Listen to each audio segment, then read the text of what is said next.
spinny logo thing can only mean one thing. It's time for Fat Man Beyond. I'm Kevin Smith. I'm Marc Bernardin. Hey! Oh! Oh! Hey! Show's about to begin. Fuck, it already began. We've been long debating certain things that we'll not say out loud. No, it was happening before the show, but this thing's up, which means a show is about to happen. It's the only time they put up blue site other than when you're building a bank. So Put this up is the not partition, a bank. please. Yeah, this is not how me and Mark feel about each other. It's just a sign of the times, kids. Just like Prince told us many years ago. This will mark the eons, mark the show in time. You could be just watching the show with the sound off. I don't know why you'd want to do that, because it's not very visually arresting. It's such a dynamic. Andrew does a great job switching the cameras, but even with the 3 cameras, it's not a visually arresting show. Like, how do you match cut? They're just standing there. That being said, you'll be able to, if you were just leafing through them on some digital platform of the future, apparently not Quibi, you will see this partition and be like, that was during the COVID. Well, I want to be optimistic and say year, but could be decade? Could be. Hopefully not. You know, and you'll be able to know, like, we will ceremoniously, when we get to drop this for real, it's going to be a night.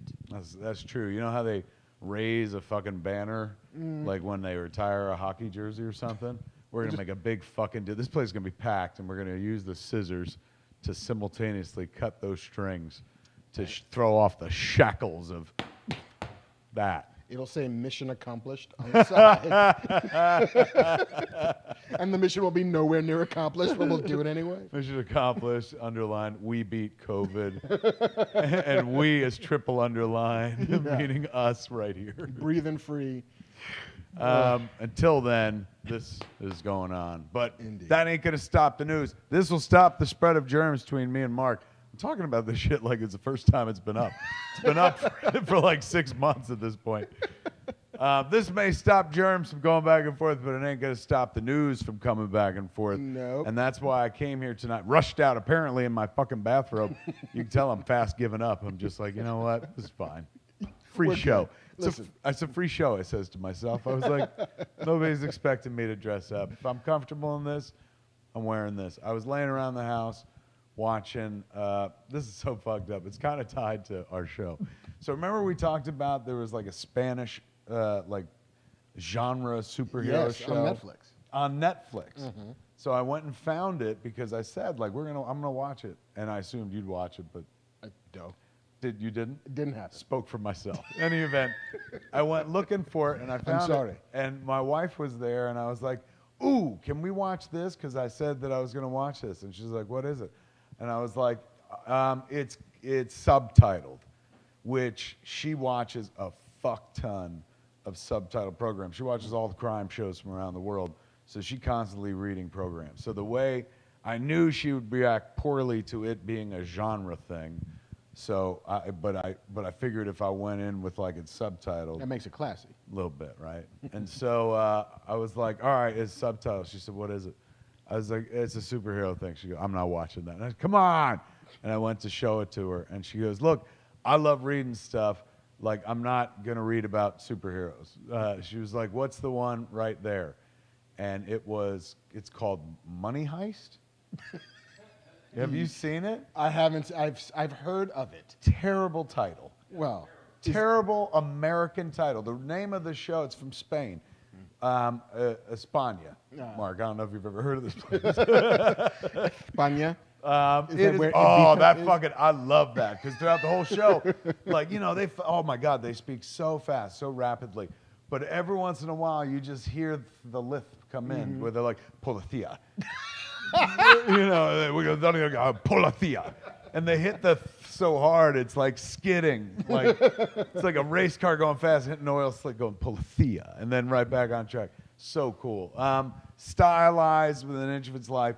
It's the story of a bank heist. Somehow they got fucking 2 seasons out of this shit. Have they stolen the money yet? Yes. Spoilers. But then they got another 2 seasons. They got another 2 seasons out of another fucking heist. Like when I couldn't believe at the end of season 1, they didn't wrap shit up. They were like, fuck it, keep coming back. And I came back because it worked, because I worked it. And so I watched all of it, and they finished the story, And I was like, all right, it's done. And then they fucking started again with a brand new heist, which I was just like 2 episodes into before I came here. I got rooked into it because it said 4 parts. So I'm like, all right, 4-hour-long episodes. I can fucking do this. This will be great. And it'll be like, she won't watch the superhero show. So I'll, if she'll watch this, great. We've saved our marriage. So we'll watch this. With reading. 4 parts means 4 fucking seasons. So we're watching like part 1, and all of a sudden it's like going beyond 10 episodes. I was like, what the fuck happened? And then realized it's 4 seasons of a show. So we've been so pot committed. The real name of the show in Spain is, what is it? La Casa del Papel, the paper house. Oh, okay. Because what is it? House of Paper, paper house? Andrew. Because they go to a mint. It's a brilliant little heist thing because they go to a mint. I mean, do I spoil? Let me just spoil a little bit. It's not a big spoiler, but they go to a mint to make money that doesn't exist. So their philosophy is like, we're not robbing, we're not taking anything. Okay. We're going in, they're taking the building, and it's a big like fucking scam and shit. But they're printing brand new money that is then they can change all the serial numbers and then get the fuck out. All right. With So it's clean like money. counterfeiting, but But not counterfeiting because it's that you're literally at the place that makes money. And at one point, the dude makes his rationale clear where he's like, look, in 2011 or whatever, they just printed brand new fucking money and just called it cash infusion. Like, just no rules whatsoever. What did they do? They gave it to the banks. What did the banks do? They didn't give it to anybody. They gave it to themselves. So he's like, as far as I'm concerned, I'm not stealing anything from anybody. I'm just making new money just like they made new money. It's really brilliant. It's very, very Superman 3. A little bit. A little bit. But imagine if you took Superman 3 and stretched it to 4 seasons of a show that is so gripping. That's all I've been doing for the last like fucking 48 hours. And also Binge like heavy. 10 minutes of conversation in Superman 3 Yeah. becomes 4 seasons of it. That Superman 3 yielded not only, I'm sure the people that made this show are like, we didn't get it from Superman 3, but it also yielded Office Space as well. The gift that keeps on giving. I've been deep in it. It's good. It's worth checking out. Money Heist. Fucking so damn good. I have been deep into. Have you seen any of Ted Lasso? No. How is it? You'll be my first. Oh, dude. I was a little like, what is Ted Lasso? I don't get what it is. And every time I turn my Apple TV, there's Jason Sudeikis' face looking kind of doofy with the big mustache. I'm like, I don't know what this show is. Every person that I've spoken to who's seen it has become an evangelist for it because it's I hear Andrew in the other room going, he's yeah. going, yes, praise the Lord. You've seen it too?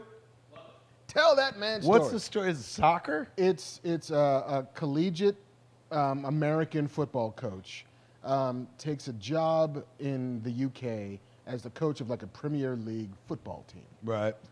And so it sets up very cleanly as like, well, here's the kind of doofy, dumb American coming into the UK. Maybe he mixed up the sports. He heard the word football and thought he could do both things. Right.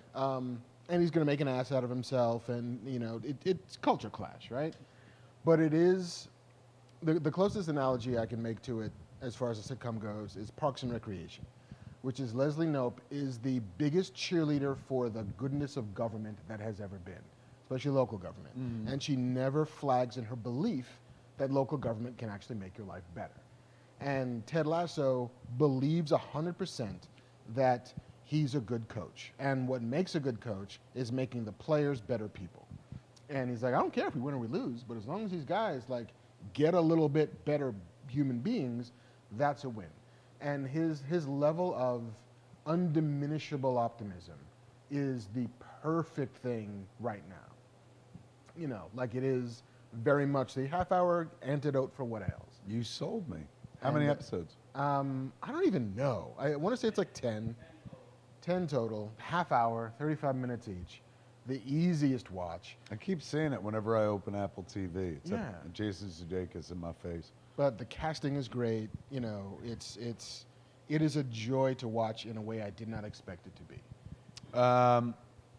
You've sold me. I'm gonna go. You could sell me on anything. Like my arm is down, man. I showed up in the robe. I'm ready for anything. No, you could sell me on anything. Wow. Yes, we can. There you go. You thought you were getting a show without an ad. Come on. We're not showmen. We're salesmen.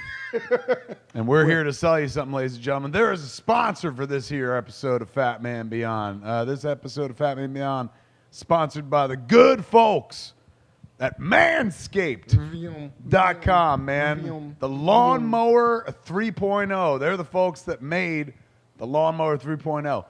If I was smart, I would have brought the Lawnmower 3.0 with me tonight. Yes. I would have laid it on the bar, turned it on, and would have went, yeah, shit like that, like in that scene from I Fight wonder Club. what's different from the Lawnmower 1.0 and 2.0. Power, Mark. What are you, crazy? 1.0 couldn't get through the fucking kind of frothy bush a man like I has, but now 3.0? 3.0. That pubis don't stand a chance. It's like Cyclops. Just zoom. Just called a Merkin manufacturer because I'm bald now. It's Brazilian down there. No landing strip. It's virgin smoothie, man, because the Manscaped folks came up with the Lawnmower 3.0, man. It is, before we go anywhere, their call to action. You can get 20% off and free shipping with the code FATMAN, all one word, at manscaped.com. That's 20% off with free shipping at manscaped.com. Use the code FATMAN. Let's talk about this, about keeping your privates shaved. Sounds so horrible. Private Benjamin? No. Yeah, I guess I shouldn't put it that way. Manscaping. You do it as a 50? I'm 50. Do you do it? I don't. What a weird question. I'm 50. Do you manscape? Right now, Those two things have nothing to do with each other. Why do you ask? I decided to do the second half bald. Clean as a cue ball. I use it for my head, Yes. not for my balls. That has nothing to do with age and more like I don't get to go to a barbershop anymore. This came along at the perfect time for me because I can't hit the barbershop. I can't sit in a chair yet and let somebody fondle my head and make it all nice and smooth. But you know who can do that? 7,000 RPM motor with quiet stroke technology. That's because their third generation trimmer features a cutting edge ceramic blade to reduce grooming accidents thanks to advanced skin safe technology pioneered by Manscaped. You're never going to cut your balls with the Manscaped Lawnmower 3.0. Have you ever done injury to yourself? I never have. And you know what? The battery will last 90 minutes. Are you kidding? Like, if you got to shave your balls, somebody else's balls, the mailman's balls, like literally, there's like a bag full of balls that need shaving. You can do it in 90 minutes with quiet stroke Text technology. some friends, tell them to line up like a daisy chain. You're just going to go and it's good, like shearing them all like sheep. Face down, ass up. That's the way I like to shave. Yeah, man. He just lifts that there dick one way and shaves. Look, it's like those farming videos you see where they... It really is. shear It's farming a meets sheep. Edward Scissorhands meets quiet stroke technology. It's waterproof technology as well, which means you can do it in the shower. And let's be honest, probably best chance of privacy. And also the cleanup is easier if you're already in the shower. If because it's falling down, if you've got, the Amazon of Amazons down there, there's going to be a lot of hair. And if you've got the Amazon of Amazons, why aren't you getting the Lawnmower 3.0, kids? Trim that junk of yours. Don't let it be a jungle down there, for heaven's sakes. Make a clearing. What is it? Don't let it be a rainforest. That's horribly depressing. Seriously, deforest yourself. There it is. That's the new logo. Dear Manscaped, you said feel free to go off script. Deforest yourself with the Lawnmower 3.0 from the good folks at Manscaped. Get 20% off and free shipping with the code FATMAN at manscaped.com. Your balls or head will thank you. As will we. And we thank the good folks at Manscaped, man, for taking a little real estate. They're paying for tonight's can of Bud Light, Seltzer, Black and Cherry. Guinness. The most unlickery liquor there is in the world, man. Boys, if you want to impress people, don't drink this. Until they start paying us, we will say it's the Zima of the 21st century. I get made fun of. I told my wife, I was like, you know what I had at fucking Fat Man the other night? Bud Light seltzer and shit. And she was like, what's that? I was like, it's seltzer, but it's got booze in it. And she was like, what? You drank? And I was like, yeah, because it tastes like candy. Give me booze that tastes like candy, like beer tastes like shit to me. I never grew an adult palate for the taste of beer. I don't care how fucking like thick it is. It's gonna be thick as a dick, man. And like they gave me one of them in Ireland. They're like, this is the real beer, sonny. And I drank it and I'm like, what? This is pudding. So I'm not a beer person at all. And your harder liquors, that don't do it for me. Vodka just smells like furniture polish. But if it goes froofy, or if it smells like high C, I'm your man. It feels like it should have an umbrella in it, but doesn't. Yes. That's the kind of drinking I like to do. Drinking that reminds me of a happy childhood. Fruit punch! Fresh. All right, man. We got some news. We do have some news. It's the only reason I came tonight, man. I came to hear some fucking news. Last week, I wasn't paying much attention to life because I was reading the news right up till the show started, so I was unsurprised the whole episode. This week, completely, everything's going to be a surprise. It's going to be a whole new world for you. I remember at one point early in the week saying, do you think we'll have enough news for this weekend? And then Mark laughed at me because something big happened. So we'll be talking about, I'm sure, that. Many other stories right now as Mark cracks open the fucking Fabergé egg of news, man. And just, yeah, right? Nice. Thank you. Very James Bond. Dude, does one crack open a No. No. I mean, you could. If you crack open a Fabergé egg, are there like diamonds inside? Is like there one of more those- treasures? Is like there one of another those egg? Is it cakes. like a Russian nesting doll? It's like you cut into the cake and suddenly all the fucking Skittles come out. You're like, Oh, why don't fuck. you Fabergé egg that shit, man? That sounds good. Before we get into the news proper, Yeah. Since we taped last, Yeah. the season finale of Lovecraft Country. Was pitch perfect. I have been trying to I would say that it was magical, but I have had magic taken away from me as per the end of the show. So as a white person, I can't use even the term magical. You have magic. It was wonderful. Pitch perfect. Loved it. Hated to see it end. Hated some of the things that happened, but I'm also a smart enough, discerning viewer to know that if there's a season 2 and they've got magic, If Spock can come back from you the know dead, what I'm saying? Like, anybody I can. don't want to spoil anything, but like, Ship out of danger. there was a moment where I was like, are you fucking kidding me? I'm deeply invested in this character. And then I was like, of course you are. And so is everyone else. And don't forget what literally just happened. Right. And what the lady just said. They got the magic now. So like there's a chance, as they didn't just leave him there. They carried him across the bridge. Again, don't want to spoil it, but they're having a season 2. There are talks. There's been no official confirmation. announcement? Yeah, not yet. But it's They'd be crazy not to. Don't let them Watchmen this one. You know what I'm saying? Like Damon's like, I'm done. Make I'm Misha finished. go back to work. There's so much more they could do. Like they set up such a beautifully engaging fucking world.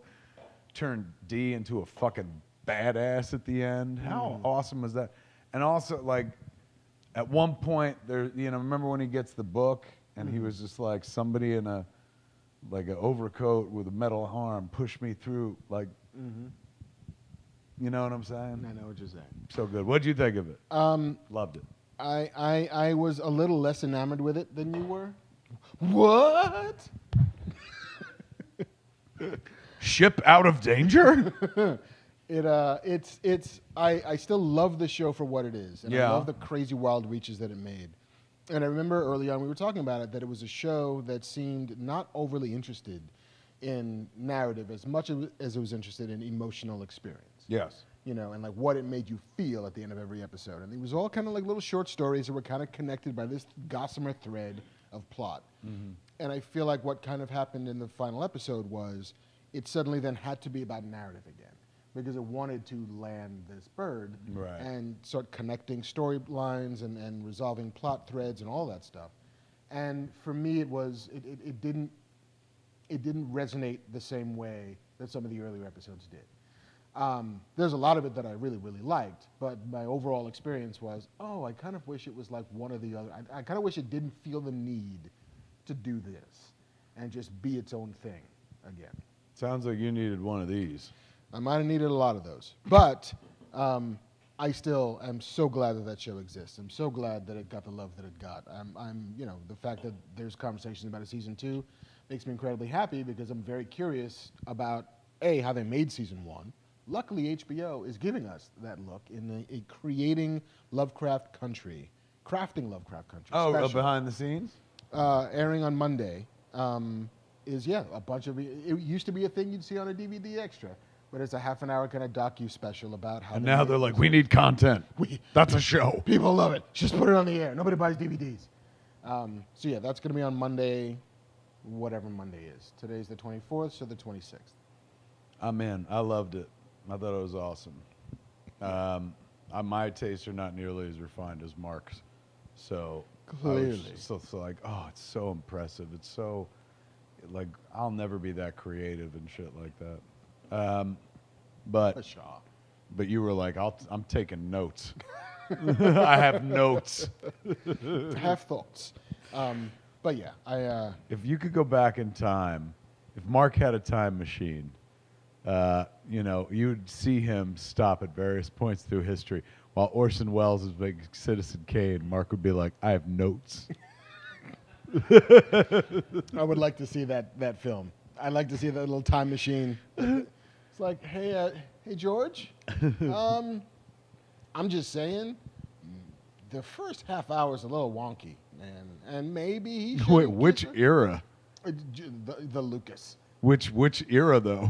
George, the first act's a little wonky. That doesn't narrow it down. Talking fucking Radio Days, Howard the Duck, Star Wars. That is literally just a show. It's me going back in time and telling George Lucas's first acts are wonky. That's one whole movie. That's it. That's your sequel. Once you establish the idea that you can go through time and fix movies and shit like that, it's so charming. Everyone didn't see it coming. They're like, this is fucking great. Your fucking sequel is just George Lucas movies. And then people are like, oh, fuck, maybe he'll do Spielberg. And then the next one, all Spielberg movies. Yeah. You'd have your own fucking thing, man. You'd be like a Cheech and Chong or a Medea. Like, you could just have a fucking franchise. I had a meeting on the books to pitch it to Quibi because it seemed like a perfect Quibi show. Oh, fuck. A, hell of a segue. B, I'm very sorry to tell you, Mark, that quite like the idea itself, Quibi was a quick bite, here and gone. Question, how do you spend $1 billion? Make something that nobody asked for. This is, look, if anyone's looking to remake Brewster's Millions as Brewster's Billions, just have them invent Quibi and then it's over. Yeah. It's like, wow, that's all you needed to do to lose $1 billion. I mean, listen, it's this past week, Jeffrey Katzenberg and Meg Whitman, who were the sort of progenitors of Quibi, sort of announced that they were turning it all off. They were shutting it down, that it was clear that the grand experiment that was Quibi, which they raised something like $2 billion of venture capital money. In a rare show of a complete lack of hubris. Yes. I couldn't believe that they were like, yeah, we're done. Yeah. That took balls. I mean, it took balls to be like, guess what we invented? YouTube expensive. But it took even more balls to be like, look, when you're licked, and we're fucking licked, so goodbye. Yeah. And they both didn't blame the pandemic and totally laid it at the feet of the pandemic. Yeah. Which was, we were counting on people like being out in the world and, commuting and having like less amount of time. And so this would have been the perfect stopgap for that. I don't understand that logic, though. Like, it's not like we stopped consuming during the pandemic. You know what I'm saying? Like if anything, consumption went the fucking way up. Yeah.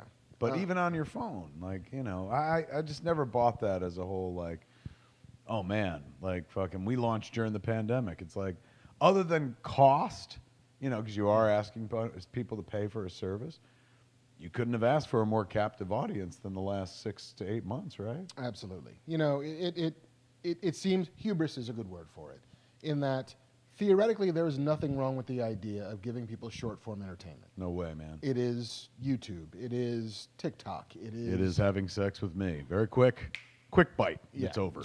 You're entertained. You're like, well, that was amusing. He jiggled all over, and now he's done.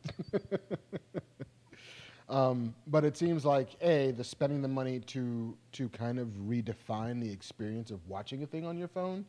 Suddenly, like angles, This didn't really matter. it didn't really matter. People didn't want to be that interactive in that way with their content, and the content that they were giving people was not what the audience they were hoping to get was looking for. It's this real shame because I don't know what happens now with Slugfest.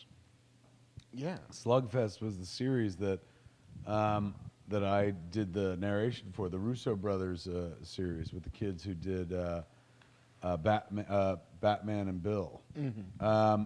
It's so great. I don't know. It was supposed to debut at the end of November, but they just announced that December 1st they're fucking shutting down. Yeah, they're shutting their service December 1st and returning the money to the investors. So yeah, I hopefully, the Russo brothers, I'm sure most people have heard of them at this point. They'll be fine. I can't imagine they can't set that up someplace else. They were only like 8 minutes apiece, so maybe you put 2 together. I think there were 10, so you got 5 episodes of a very fucking cool show right there. Plus, they've got content they had to cut to get it to 8 minutes. So I think it'll wind up finding a home because it is so fucking fantastic. But yeah, man, this is I honestly, like, not unexpected in as much as like, well, I can't imagine this makes it. I just can't believe that they called the body this early. You know what I'm saying? They're I mean, like, and even lots of the press is like, well, traditionally, because you have money in the bank, the spend odds a are year doing they your would have thing. just kept on going. Like your average company just spends until they're out of money and then shuts it down. But these guys were like, well, listen, this is never going to take off. And like, we have a lot of money and we should probably give it back. And because we can't really have these people working for us without any real initiative for them to work towards. I mean, it's ballsy to just say, you know what, we fucked up, we made a mistake, we're shutting it down, everybody gets their money back, everybody go home happy. Except for the people who made shows that nobody will get to see. Unless, because part of I think the problem was they tried to sell Quibi. They were like, hey, listen, does anybody want to buy it? We have 100 shows that we made. nobody was buying them. Nobody was buying because a lot of the rights deals for the content belongs to the creators, which is great. Quibi didn't really own anything. They didn't really own anything besides the proprietary technology that lets you do this a lot. And it turns out that Netflix didn't want to do this a lot, and neither did Hulu or Disney Plus or anybody. So I feel like you're going to see a lot of these shows repackaged as something else eventually, somewhere down the road. Agreed. But yeah, it's just it feels as if you're targeting an audience that traditionally is on their phones all the time, then reboots of The Fugitive is not the way to get that done. Good as it may be, but like my 16-year-old kid is not going to watch The Fugitive with a super old dude. To borrow from perhaps one of the finest funeral scenes ever recorded, of all the streaming services that I've encountered in my travels, Quibi's was the most human. That's a word for it. Yes. Such a shame. Gone too soon. Well, Quibi, we hardly knew you. Quibi, we got to know you, and people didn't care. Yeah. I'm telling you, their strongest, as far as I was concerned, they hadn't played their strongest card yet. That fucking Slugfest show is a dream. But if you can't hook them in with the golden arm, I don't know what's going on. that's If you can't get them with Judge Christie, what's her name? What's not Christie? Chrissy Teigen. Chrissy Teigen. You can't pull them in with Judge Christie. No, It ain't happening. I guess not. Somebody in chat mentioned if YouTube couldn't get YouTube Red to work with Cobra Kai, what chance did Quibi have? Do you want to give a shout out to the friend sitting next to you that's not the giant bug? Oh, we could do that. My fiance Jen, and Look, everybody. and you can't really see because it's blocked by the table, but my daughter on the way is here also for her first Fat Man Beyond show. Fucking life! Life is in this room, not this middle-aged death that stares you in the face. Life! Also, did you bring a baby to a bar? We did. My kind of people, boy, you'd fit right in where I came from. Land of 1,000 bars. Indeed. So yes, R.A.P. Quibi. We hardly knew ye. What a year. I mean, hey, you think you had a bad 2020? Did you lose $1 billion and fucking tank a major streaming service? No. Yeah. You're doing fine. You're okay. Or at least not that Goodbye, Quibi. bad. Goodbye, Quibi. Let's pour one out for Quibi. You know who we should say hello to?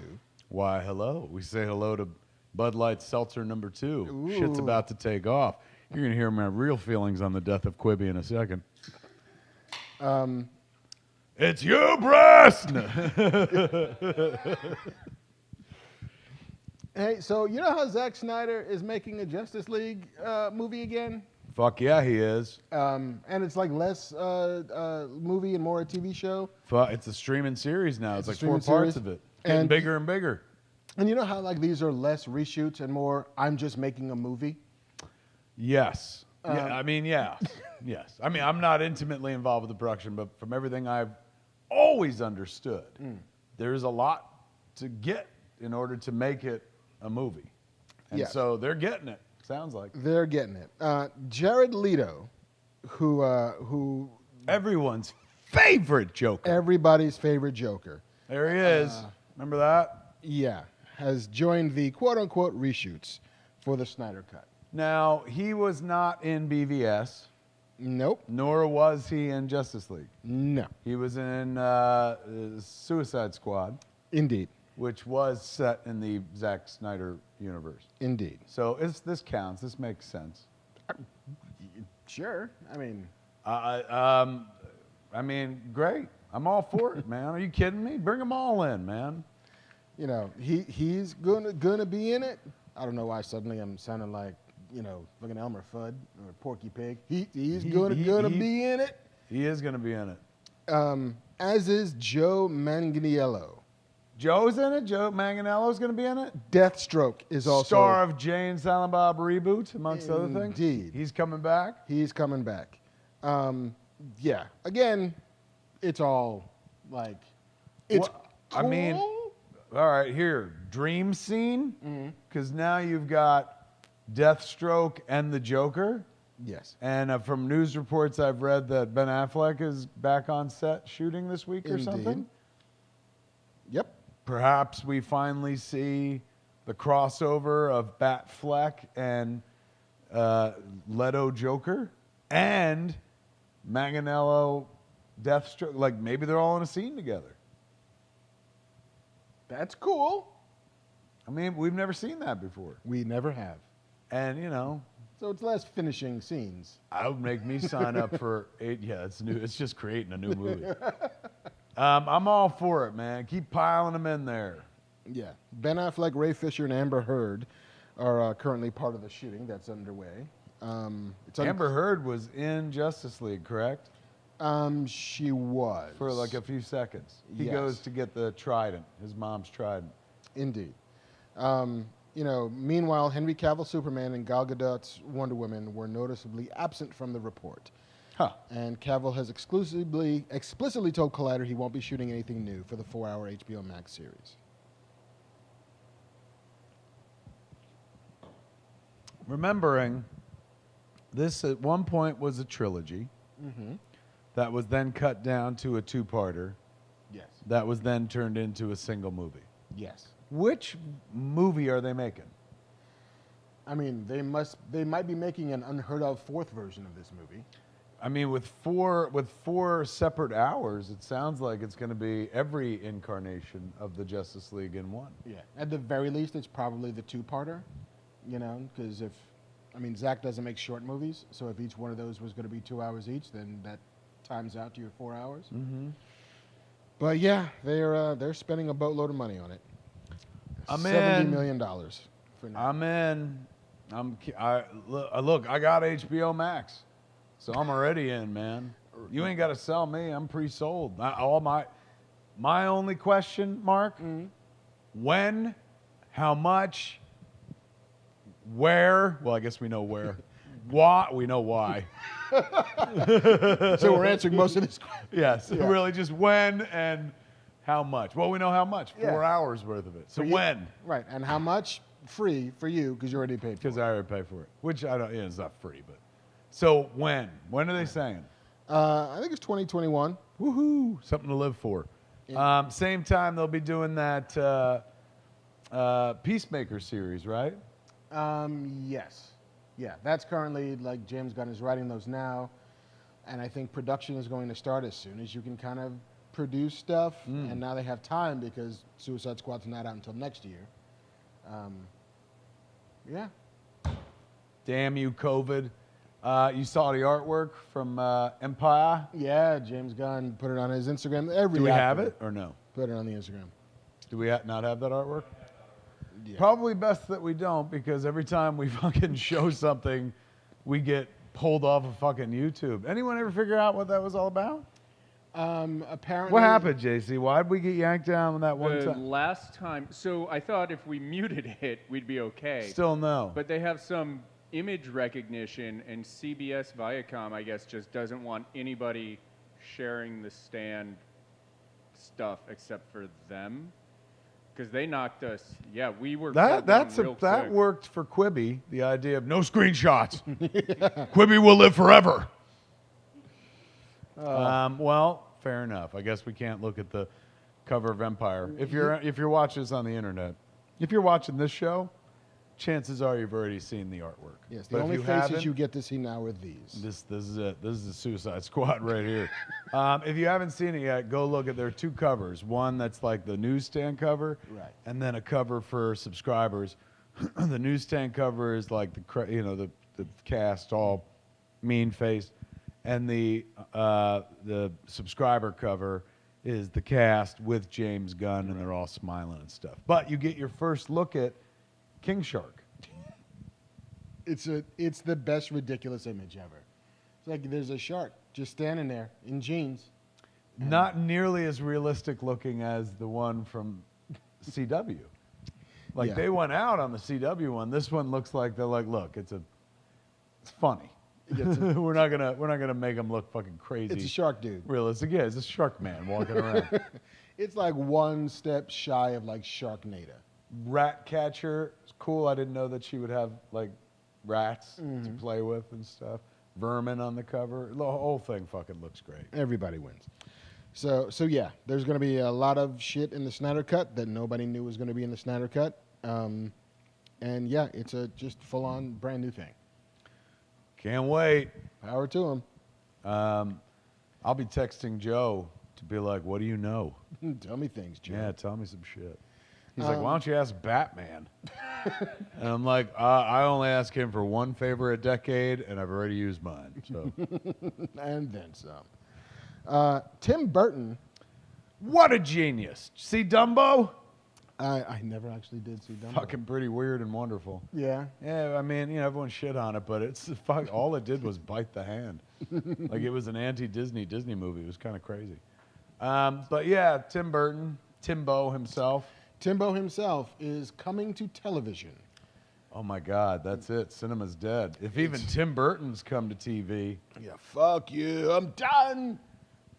come on in, Tim. The water's fine. And he's doing the most. Tim's like, you don't have a TV show. I'm like, you're right. He's doing the most perfectly Tim Burton thing ever, The Addams Family.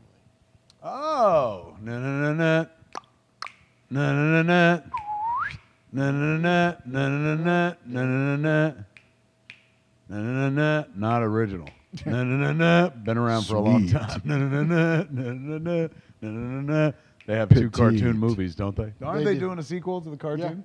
Yeah, we're about to be flooded with Addams. You can't fucking kill this Addams family. It's like the Hello Kitty of creepy families, man.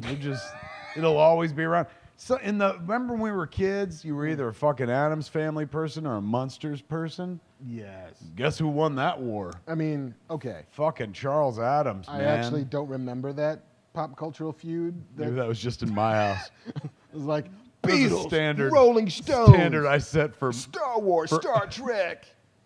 Munsters, Addams Family.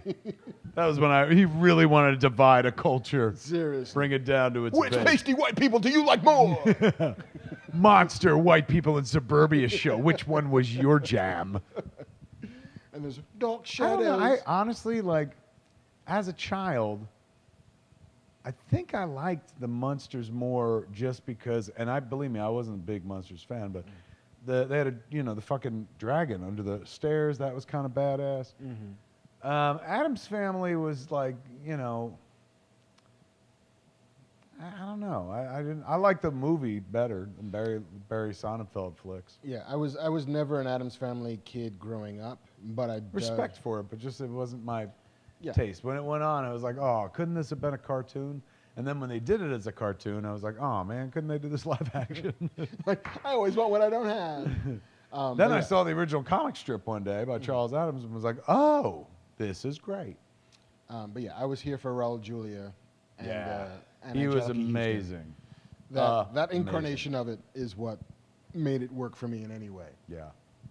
And so, like, yeah, all right, I'm down to see Tim Burton. Apparently, he's negotiating to executive produce and maybe direct all of the episodes, which, fuck yeah, give me that. And if you've ever seen his Dark Shadows, you know that's going to be great.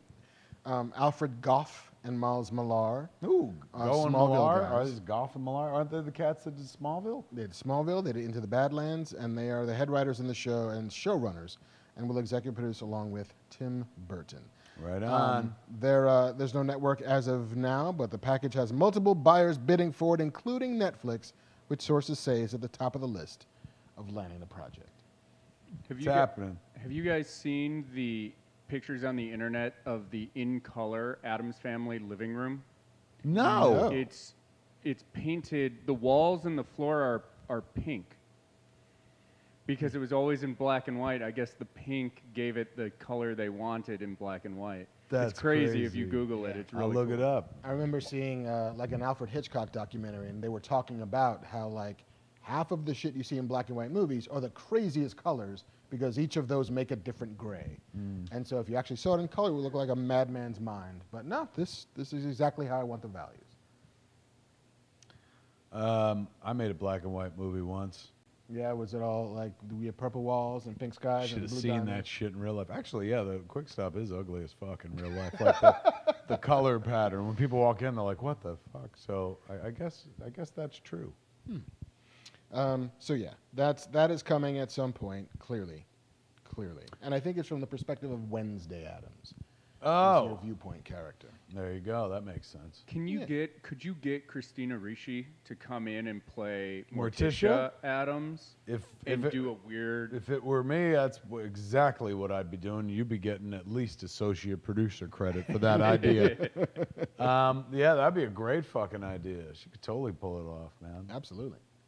All right, I'm Cool. I'm on board. I got Netflix, so I'm watching that.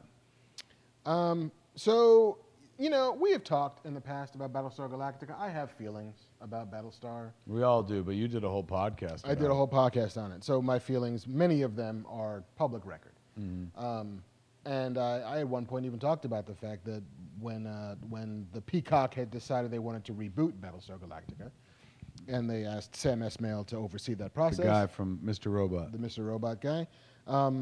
I went in and I pitched on that. I was like, I'll put my hat in the ring. I would love to try and make a Battlestar Galactica. This would be fun. They didn't take my take. I don't know what take they're taking, but it's happening as a TV show. I think more inspired by the 2004 reboot than the 1970s TV show. Okay. Now, Universal Pictures has tasked Simon Kinberg, he of the X-Men films, to write and produce a new Battlestar Galactica movie. They're doing two separate versions, so a movie version and a TV version with two different casts, two different universes.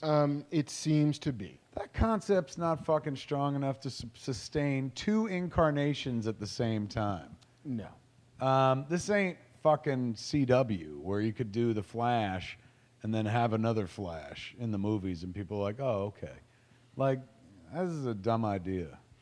And also Battlestar Galactica. Truth, sponsored by Bud Light Seltzer.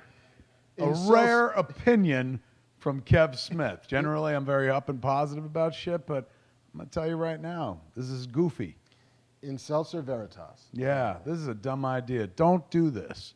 Pick one, pick a lane. Fuck. Yeah. Fuck. And also, Battlestar doesn't feel like a movie. No, It feels like it's an ongoing- episodic. It's an ongoing thing. Like, are they going to get to Earth? Here's the shit that happens in the way. They're like, oh, we got 3 movies to get to Earth. It's like, Yeah. fuck you. Do it for 5 years on television. Better, warmer. Silly. Quite.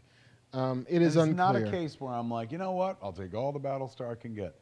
Just don't waste your time, man. Like, fucking put all your eggs in one basket, fucking the TV show, and go create a new movie franchise set in space and shit. Just steal the principles and change the names. You'll be fine. I mean, like Battlestar Galactica did. Yeah, or like Spaceship in Space. Ooh, just call it Spaceship. Fucking every child in America will want to see it. Yeah, what? Children love spaceships. They really do. Call it Spaceships and Dinosaurs. Fuck. You're giving away gold. I know. I was just, never mind. Spaceships and dinosaurs. The chat's calling out. What if the movie is the '70s Battlestar with the old Cylons, and the TV show is another reboot of the new Battlestar? So they could kind of exist in a weird multiverse, and they're tonally very different. Then I say to chat, this is what I have to say. Oh boy, lean in. Let me tell you something, chat. I say chat's far more creative than me, and you should come to Hollywood. Because fucking I didn't think of that. That's a good idea. It's a good ass idea, man. What are the chances that's going to be the case? Till like one of these, fucking Mr. Universal's like, hey, fucking Fat Man Beyond, you drunken idiot. Maybe one of these is going to be set in the 70s universe that Glenn Larson was responsible for, and the other one's going to be a quasi-new one based on the Ron Moore universe. Would you be happy then? And in which case, I would be very happy about that. I would not, because I don't ever need to see the Glenn Larson. Like, have you seen those recently? They're tough. They're not good. Yeah. But we still didn't get our Daggett. Well, we got a Boxy. Yeah. There's a Boxy, and I think he had a dog. He didn't have a Daggett, though. We don't see either of them for further than the miniseries, because they're like, yeah, we don't need that. I'm back to, you know what, chat? You had me half convinced because I had almost 2 of these, but now I'm back with him. Now I'm seeing with my own 2 eyes. It's a bad idea. Mark's right. Yeah. I feel like the nostalgia that Cut to anybody neither of has- us getting hired by Universal ever again. Right. The nostalgia people have for Battlestar is not for the 70s show. It's for the 2004 show.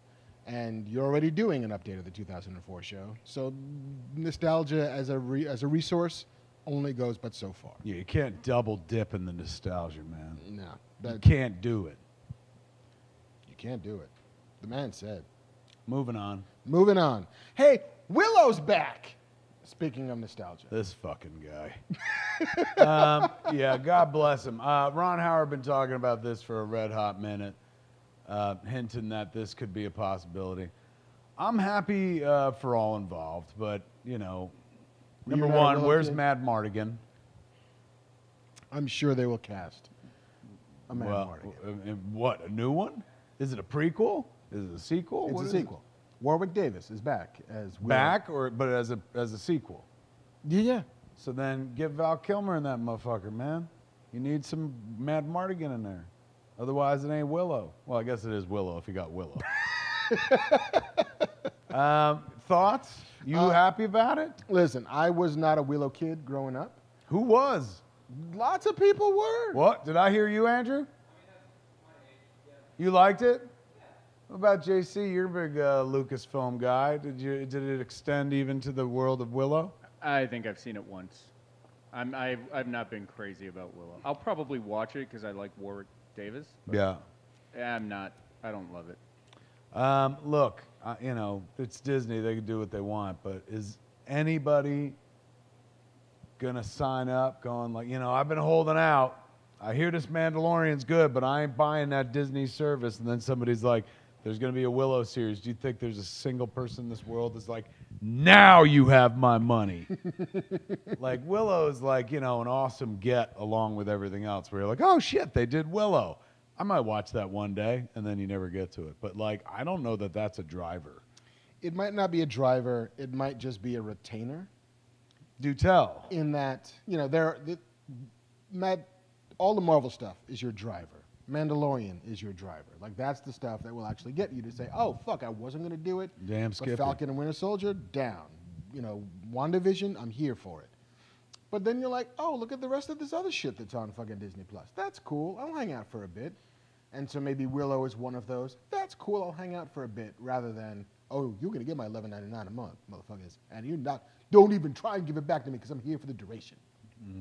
So, you know, maybe it's that. You know how every streamer was doing this weird, like, white noise television arms race? We're like, we gotta have a Friends, we gotta have a Frasier, we gotta have a Parks and Rec, we gotta have a Cheers. Like, we gotta have this deep bench of kind of just stuff you can leave on and forget that you were watching.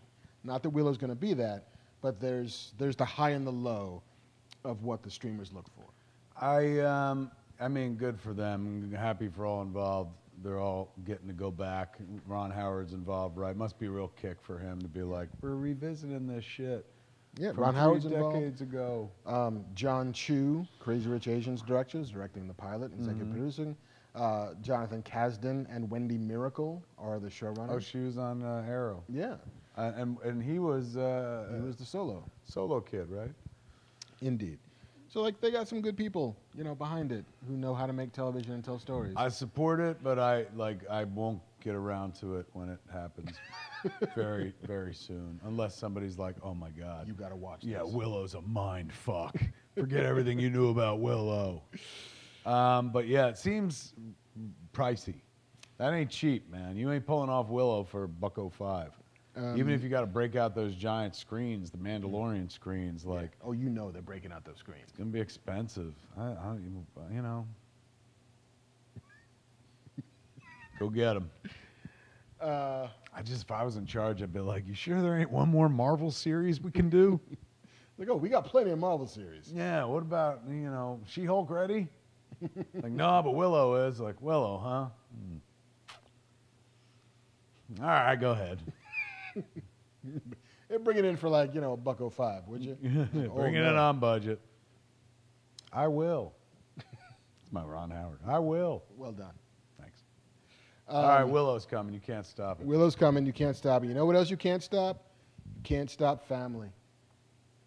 You can't stop #family. I, as a guy who's never watched these movies, even I know that #family means the fast and the faster. The Fast and the Furious. But apparently, you know what can stop Dom Toretto? Time. Get out of here. They are Time. It comes for us all, my lord. Even for kings it comes. Indeed. They are pulling the Fast and Furious franchise into the garage. Why? Are they just tired of printing money? Are they like, we've printed all the money we can. We're finished with our money heist, a.k.a. La Casa del Papel. We've got all the money there is to have and stuff. Why would you stole all stop of your making money. these? Like, as long as they make cars, make one of these movies. Just replace the fucking #family with #newer, fresher-faced family. Well, I think they will. But I Gotta think, be, right? They'll Yeah. wind this up and be like, hey, man, we'll let them drive off in 9 different directions this time. Yeah. And then they'll wait 2 years, and then they'll be like, look at these kids. Look at these cars. It's happening again. Yeah. The ninth of the Fast and Furious films was supposed to come out this year. Won't be out until Memorial Day 2021. But now they've announced that the franchise will come to a conclusion after the 10th and 11th films. So, yeah, we're not done. Oh, my God. There's not even an even 10. They're like, let's push this to 11. Everything goes to 11, baby. Well, there it is. Something to look forward to if you're into car movies. Yeah. So, spin-off movies based on it are absolutely going to happen. You've already got Hobbs and Shaw. Fast and Furious presents Hobbs and Shaw. There's 1,000 characters in this universe, all of which could probably hold down some version of a movie. They're never going to not want to make money on this, but I think the mainline narrative of Dominic Toretto and Letty and whoever else is still standing will come to a conclusion. They also have a character named Letty? Yeah. Like Lovecraft Country? Mm-hmm. So funny because I'm completely ignorant of Fast and Furious culture, which has been going on for a decade. Indeed. So when I watch Lovecraft Country, I'm like, Letty, what a great original use of a name. And a lot of the other people are just like, oh, where's Dom? So Yeah. weird. Pop culture's passing me by, kids. Used to have my finger on the pulse. Now my finger's straight up my ass. It's a bummer. But it's It's a well-shorn ass. Thanks to the good Manscaped. folks at Manscaped. If you want to jam your finger up your ass, but you don't want to get tied around those nasty rectal pubes, Manscaped. That's too long of a tagline, I think. It got a little I explicit. like the other one. Yeah, well, sometimes we're saving that for late night sales. Fat Man After Dark. I believe that's the fucking my wife's biography title. Fat Man After Dark, the Jennifer Schwabach story. Yo, Batman's broke What? in the comic books. Yeah, they made him no longer a billionaire? In Batman number 101, the latest issue of the twice-monthly comic book, written by James Tynion IV and drawn by Gilliam March, the iconic DC hero is forced to come to terms with the state of Gotham City in the wake of the Joker War storyline, which Bruce Wayne's fortune was stolen by the Joker, and then stolen again by Catwoman, but not returned to Wayne. It was then placed in the trust of Lucius Fox. And the government is paying attention. And they're like, yeah, man, if your car breaks, you got to fix it, man. Like, you don't get tumblers and shit anymore. Your greatest asset, which had been your bank account, is now not yours anymore. And so how does a Batman, without all of that shit, operate? How do you Okay. feel about that? I mean, didn't they do that in Dark Knight Rises? They took away all his money. He was poor at the end and shit. Remember they bankrupted him? She took over the board or whatever the fuck. And I thought it at was... one point, remember they have sex after he loses all the money, and then she could have knifed him right there and saved us all a fucking lot of trouble. But instead, they just had sex. And then later on in the third act, she was like, I'm the bad guy. Don't you remember? Remember, babies? Yeah, I feel like I've seen this before. I've seen him lose his money before. I feel like Not in the comics, though, to be fair. Yeah. I think it was always like somebody did a bad thing to his money, but he was smart and he bought it up. He bought up all the stock and nobody saw him doing it. And so Right. now he once again is the major chairman and CEO of Well, Wayne. this is going to be fun then for a while. He's got to figure out how to do Batman low budge. Right. Low budge Batman. Just call the book that. Yeah, which is otherwise like just dude who punches people. It's true. Low budge Batman is a dude that just races around the city with a bat in his hand, fucking hitting chain snatchers and muggers and stuff. He used to call me Crazy Bruce. Now you can call me Batman. That's deep cuts. I'm glad you stand by me, my friend. Or lean on me. Yes. I stand and delivered that joke. Yes, that's it. All right. Well, fucking good for everybody on that. What's next? Indeed. Smokey and the Bandit What? is coming to your television screens. The iconic franchise from the 70s and maybe a little bit of the 80s as well. Indeed. Why? Why would you do this? Without Burt Reynolds? No, you can't have Burt You Reynolds. cannot have Burt Reynolds. No, you don't. Without Jerry Reed? no Jerry Reed, also dead. Without Sally Field? You could have her, She but could no. pop in. You need her at least in the pilot. Um, Without Jackie Gleason? indeed. Yeah. No Smokey. They've been doing without him for a while. No. What is it? TV show where? TV show? David Gordon Green is going to sort of oversee it along with Seth MacFarlane. Let's see. Blah blah blah blah blah blah blah blah blah. Where's this going? Comes out of Seth MacFarlane's company's deal with UCP, the Universal Content Production Company, and so that means it might end up on the Peacock. It means they might, sort of bring it to market and see if they can sell it elsewhere. But yeah, I thought the Smokey and the Bandit TV series was called The Dukes of Hazzard. Technically, one inspired the other. very much so. But I think there's a way to do. I mean, part of the issues with Smokey and the Bandit, which might seem not entirely insurmountable, but it's about the South. It's about the Deep South. It's about the culture of bootlegging. It's about the South will rise again is a joke that gets tossed off, I think, in more than one of those movies. Mm-hmm. So figuring out how to embrace the things about the South that are still worth championing, while also sidestepping the things that in the last couple of years we've all come to realize are maybe not worth holding on to. the good thing is that, yeah, David Gordon Green is doing it, and Danny McBride is one of the producers as well. And if there's a person who's figured out how to navigate that love for the South while being able to be honest about the South and still finding what's funny about it, Danny McBride is that guy. So I am cautiously optimistic. You are eastbound and down with it? Yes, I am. We're going to do what they say can't be done. We got a long way to go and a short time to get there. I'm eastbound, just watch old Bandit run. There's more lyrics that I don't know, though. That's all you need. That tells the story right there. They're eastbound and down, kids. They're loaded up and trucking. Yeah. 18 wheels are rolling. That's I love that movie from my childhood. I do. I have warm memories of seeing that with my family when Burt Reynolds was the #1 box office star in America, and all of it, warm memories of childhood. Yeah. I mean, I love that movie, even though I know that some of that movie's not for me. You know, there's some unfortunate race shit. Is it really? Yeah. I haven't seen it in a long time. I honestly haven't seen that movie in over 30 years. Yeah. I mean, and you know, you gotta. It's one of those movies that I have to squint at a little bit.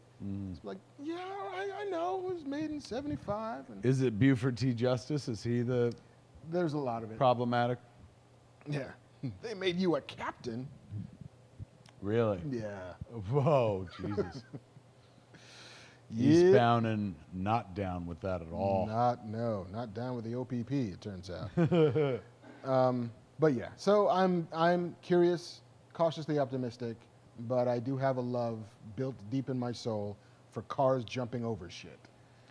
I guess that's sorry, man, 2 of those and I'm fucking like ready to go to sleep. I guess that's also the draw is like in a world where Fast and Furious is fucking huge, then the original, let's look at cars do weird shit, is Smokey and the Bandit. So, makes sense. I'm out of touch. Like fucking Hall & Oates once sang, I'm out of touch. And the fact that I had to use a Hall & Oates reference to say that I'm out of touch shows you how out of touch that I am. But you're Everyone's not building an empire and fucking making shit out of old shit. Oh, you know what? We got Masters of the Universe. Fuck all those people. We're doing the same thing. Just like Tim Burton. We got our own Addams family. Yes. That thing you loved as a kid, we're doing it too, and we're taking out all the awkward race shit. I was getting ready to get judgy about, like, why don't you let the past be the past? But our motive is pretty fucking amazing. You know what I've got waiting for me when I get home? Episode 10 Wow. of the animatics. You got to come over and watch them all. I will. I've done that with Dia came over and watched. Tim came over and watched them all from beginning to end. It's so fucking good. It's so good. You know what? Based on that, maybe Smokey and the Bandit will be fucking brilliant because you never can tell. If somebody told me like one of your favorite things that you've ever worked on is gonna be this fucking He-Man cartoon. If they told me that at the beginning, I'd be like, you're out of your mind. But now I'm like, I believe it. Some legacy shit. I might retire after this and be like, and just step away. Uh-oh. They're coming for you. Here they are, the retirement police. They're like, come to take you said away. it. You said it, bitch. We're Back coming. to Jersey with you. Last story of the night. Of all of the Stephen King movies that have ever been made, The Shining. is that your favorite? The Shining. Incorrect answer, sir. Fuck. Which do you think is the most ripe for a remake? The most ripe for a remake. Yes. Of all the Stephen King movies. If you had to walk down a Blockbuster and like, you know what I'm going to do? One of these. Well, in a world where, we're just talking about, fucking car movies and car culture, Christine is probably ripe for the remaking. There's a car at the center of it, and you could probably do some you could let it jump out a building or Fast and Furious that shit for a scene or two. I'm sure that'd be modern. Let's see. Salem's Lot feels kind of timeless. You could always do that. I think they're working on one version of that. People love animals, so Cujo is kind of timeless. You can do that any old time. The Stand makes sense because of Captain Trips. Where on that list for you is Maximum Overdrive? I left it off because I was like, nobody would be stupid enough to remake Maximum Overdrive. You know who wants to? Who? Joe Hill, Stephen King's son. You know what? I'm going to stop drinking these. Because I get real mouthy about like, you know what? It can't be done. It's impossible. And then you tell me his son wants to do it, and I'm like, I'll watch that. That's fantastic. Oh my God, I love the narrative behind the narrative of like the kid going like, all right, let me see if we can get this right. Mm-hmm. Like he was As on a long as they podcast. keep the fucking Green Goblin truck, I don't give a fuck. You have to. But yeah, he was on, Joe Hill did an episode of Mick Garris's post-mortem podcast. Mick Garris, who's made a few. Does everybody have a podcast now? You know, it's all your fault, man. Mick Garris, yeah, he's a horror meister. He's a horror meister who made his share of Stephen King works. He made the TV stand, the one with Rebecca De Mornay, And I think he also Steven Weber. I think he also did the TV Shining, if I'm correct. Oh, that's what I meant. The TV Shining. I didn't. Yeah. I don't know if he did the stand. He did do the stand. I know he did the Shining. Yeah, he did them both. He did the stand as well. He did the stand as well. M-O-O-N. That spells Mick Garris. But he was on the podcast, and Mick had asked him, you know, have you ever thought about directing? Yeah. And he said, you know, I would only want to jump into directing if I had a chance to do the reboot of Maximum Overdrive. That's funny. And, you know, not for nothing, like, Maximum Overdrive is a notoriously bad movie. And it is. But the idea behind it isn't, like, totally insane. It's a little bit Battlestar Galactica when you think about it, which is, you know, BSG is about, you know, sentient AI eventually turning against mankind. And so is Maximum Overdrive. Like, there's some comet strike, and, you know, suddenly all of the world's machines become hyper-intelligent and want to kill all of the people. Works. It works. Like, yeah, maybe the other one is daffy, but the underpinning... Hey, man, M. Night, you know, tried to make plants scary. You know? Machines will always be scarier than plants. You guys, I think it's the trees. And didn't he also, like Stephen King write the cell phone movie? What's that shit called? Signal? No, Cell. No. Cellular? No. No.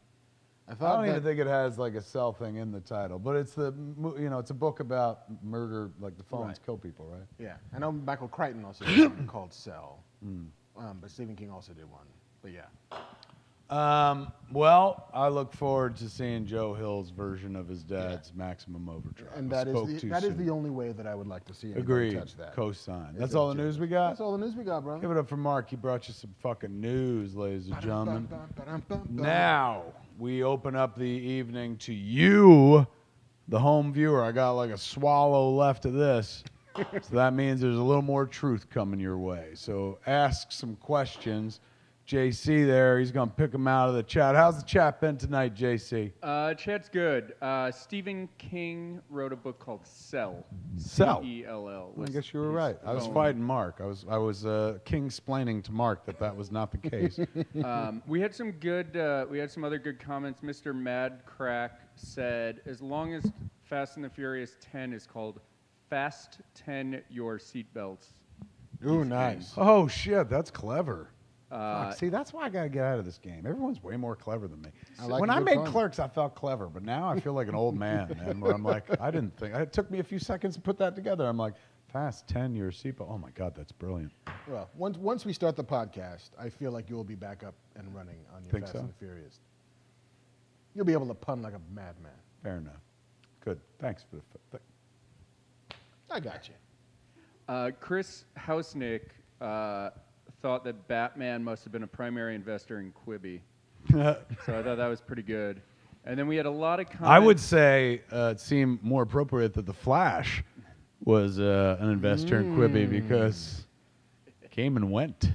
Indeed. Came and went. And John Holmes was an investor in Quibi. No, it wasn't John Holmes who Yeah, invested in strong Quibi out the because gate. he was long. Strong out of the gate, didn't last very long. Quibi short. Quick bite. we also had a lot of comments about your robe being a Jedi robe, Oh, which I thought was very nice. I think they're absolutely right. And then The kindest description of a robe ever. Thank you. Yes. Most people would be like, it seems like a kind of you gave up robe, but the people in the chat are like, no, That's a Jedi robe. Yes, And he's then- one with the Force, and the Force is one with him. Yeah, he's forcing his fucking home fashion on us.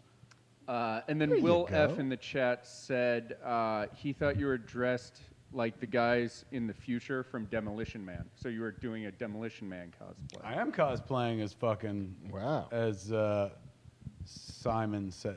That was the movie that where he was like Simon said- Phoenix. Simon Phoenix. Yes. Simon says die, motherfucker. All right. Well, good to know, and good to know that people aren't fighting in the chat or being shitty.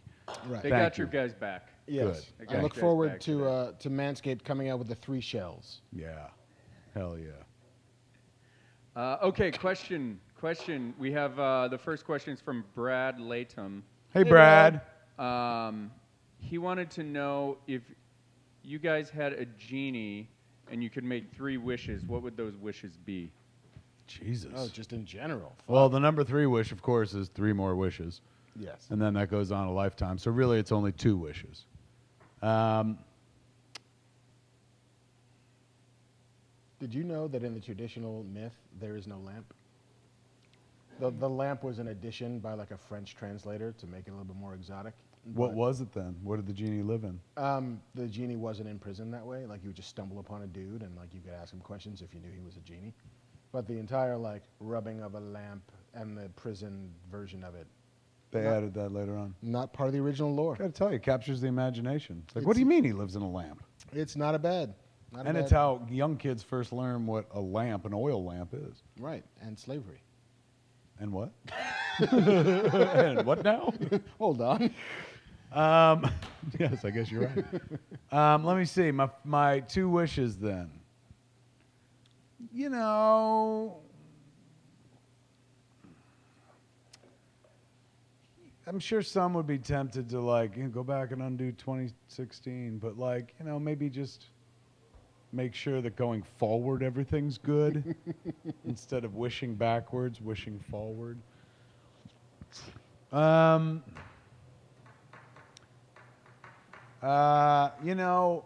was always very impressed by when Neil Gaiman took over Miracle Man, the comic. At one point, he had Miracle Man, and the Miracle Man family took over the world. They're like, look, you guys can't be trusted with the world, so we're going to be in charge for a while until, we're convinced you won't hurt each other anymore. And they said one of the first things they're doing was we're, as of August 12th, we're eradicating all the money in the world. And, goods and services will be traded, bartered for other goods and services, crops, what have you. But there'll be no more currency, no more financial currency. Seemed like that might be good wish, great equalizer. I know, I'm sure somebody out there would be like, you idiot, what about X, Y, and Z? But I don't know, but then again, that also sounds like a real monkey's paw kind of thing where I'm like, I wish there was no more money. And it's like, and then suddenly fucking, dinosaurs walk the earth or some such shit. I don't know, man. Racial equality, fucking justice, fucking It's like I'd like the Federation, please. the Federation of Planets. Well, they're like, first off, find some planets. Eternal life. Really? You want that? Yeah, locked in at the age of my choice, though. It's Yeah. not so like I'm fucking 1,000 and I look it. I want to be 1,000, but I want to look like this, Dorian Gray style. Okay. Yeah, but I can, I know it's like you have to watch everyone you love die, but like, I have watched a lot of people I love die.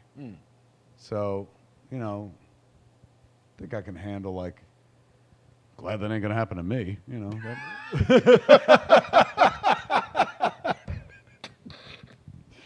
I dodged a bullet there. Jesus, that looks painful. I look forward to your Thanksgiving. So. Guess what? I'd like to give the blessing. They're like, oh, here we go. Son of a bitch. He wants to live forever, and he hopes we could watch us all die. Same prayer every year. Yeah, I'm thankful that I'm going to live forever. Just pass the mashed potatoes, would you, Uncle Kev? Fuck, you're so hateful. You? It is a very big question. I think the Miracle Man / United Federation of Planets idea, which is very much about, money doesn't exist. People get to live for the betterment of themselves and pursuing sort of loftier goals in the amassing of money and wealth and property and all that stuff. Did they do that on Star Trek? That's essentially the core of the Foundation.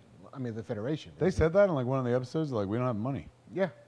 Like, nobody's got any money. You got any money? Like, no, Jim. Jim, you got any money? Fuck no, I got no money. Yeah, we don't have any pockets. Where are we going to put the money? We have no pockets. We got rid of money. We got rid of pockets. We're fucked in the future. Yeah. That was the original title of the show. Gene Roddenberry's fucked in the future. But then he changed it to Star Trek because, no pockets, no pockets. PC culture. But yeah, that's sort of the way the Federation works. Is that So Neil Gaiman stole it from Star Trek? entirely possible? Oh my God, I thought that was like the most original thing I'd ever read. I was like, that'd be fucking wicked. But they did it in Star Trek Yeah. like 30 years earlier. No, it all comes around. Neil. I feel like I would like a cure to all diseases. No more maladies. No more maladies. I feel like, especially any disease that befalls children, could do without that, which would also get rid of big pharma, which is probably a very, very good thing. Probably make medicine a little bit smaller, also a very good thing. I feel like, so I got Federation, I got no more childhood diseases, and I want mutants. I just want the look on Scarlet Witch's lips. I'm going to use one of my wishes for a fucking paper towel to clean up this jizz that just filled my pants. I can't believe I was on this show, in this bar nonetheless, and skip the obvious. We could do the reverse Wanda Maximoff and just be like, mutants. Oh, fuck. Do you give yourself a power? Is everyone a mutant or just some? I feel like just some, because again, if everybody's a mutant, then it's not that cool. Then nobody's a mutant. Then nobody's a mutant. If everybody's Good point. special, no one is. All right, but do you get a power? I suppose, given that I'm now the Don't be source, coy. You're like, well, I suppose I could have one myself. If I'm given things, then I might as well give to me.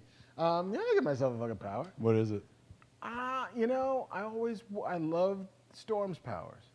To control the weather. Control the weather. Because A, cool lightning shit. B, rain. C, you also get to fly. And it's the showiest power. Like when you're angry, the world kind of changes. Very true. You know. I hate going outside, so that ain't for me. What are good indoor powers? Yeah. You know, the power to like fucking change the channel without using the remote. That's fucking The good force. For me. You just want Yeah. the force. Can I have a force as a mutant power? I just want like mild grade telekinesis. I don't want a lot. I just want to be able to like change the Well, channel. of the X-Men, of the classic lineup of the X-Men, Yes. I wouldn't want this shit. Phew. No. Like fucking eye lasers are not that useful. Oh, I thought you were going like Professor X. Oh, I would love that shit. Because they where you're both just do like, like fingers to the to me, my mutants. Yeah, I wouldn't want the fucking optic ruby quartz optic blast. Yeah, that seems a shitty power. Jean's power is has always been kind of ill-defined, but she's psychic, super psychic. She's she's got telekinesis and she's got all the kinesises. Read minds. She's very kinetic. Super kinetic. Beast, nobody wants that. Nope. Unless you Man got is kind of Manscaped. badass, but like you got a kryptonite right away. Yeah, if you're They in know the how tropics. to beat you. Yeah, they know how to beat you right away. They're like, I'm Iceman. I'm here to. When they pull out the flamethrower and you're done for. Plus, nobody wants to see those icy highways you leave behind and shit. Those fall apart, fall onto people's heads. Really, you're just a public hazard. And then who was the remaining Angel. Angel. I would like the power to fly, but I don't want the cumbersome wings in the process. And then, of course, Professor X. I'm going to go with Jean Grey. I want Jean's powers of the original lineup, man. Okay, yeah. I mean, I feel like Jean is one of the few, and Professor X, who don't have the downside of their powers. You know, like Scott has concussive blast, but also got to wear those fucking shitty glasses. And, Right. You know. Jean didn't have to really pay any price. No, aside from, she's a girl. Yeah, she's like, oh, shucks, you mean I'm now the prettiest? Right. And because I'm a girl, I don't know how to control my power.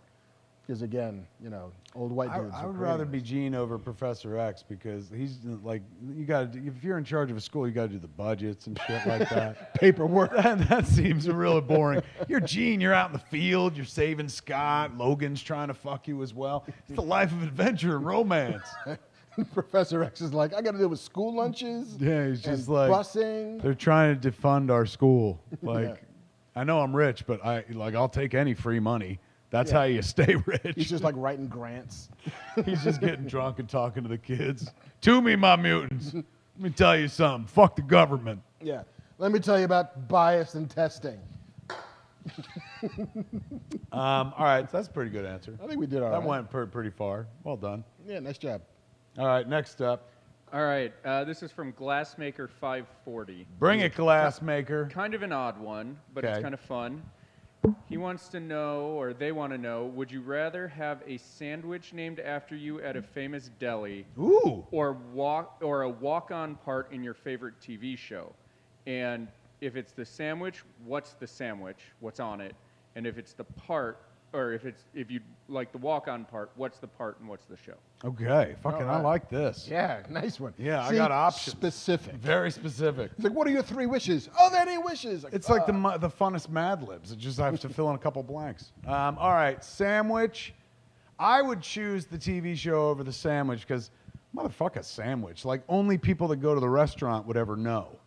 The TV show, I don't care if it's my favorite. I'm picking the one that's the most watched because then that's good for my brand if I'm on it. And they're like, oh, shit, he's relevant. Yeah. So Is it Kevin Smith on a CSI? Why, yes, it is. you think I'm picking CSI? Like, what is the most popular show? CSI, motherfucker. Is You it? want like Friends or Big Bang Theory or Seinfeld? Get that residual. They're all one. canceled. Yeah, but the residuals. So wait, now I got to go back in time to do this shit as well? Oh, well. Let's see. This Is Us. That ain't my favorite show. You're looking for big shows. Yeah, If it's you're true. looking Good for point. the brand. Yeah, we can't play favorites. We're just looking for Yeah. fucking sheer numbers here. Totally. Like, you can be a walk on a A Rick and debate. Morty. I want to go on one of the debates and just stand between the guys and be like, I'll be like The Fly. The Fly got a lot of press and everybody fuck loved yeah. it. Is that Kevin Smith on Yeah, like Pence's head? Silent Bob at the debate. He was nodding a lot. Let me see. First sandwich. Well, I thought you got to pick. I think it's either or. I can't do both. Fair enough. I mean, it's your. All right, TV show. What is my favorite TV show? Or what is one that would travel like a long way?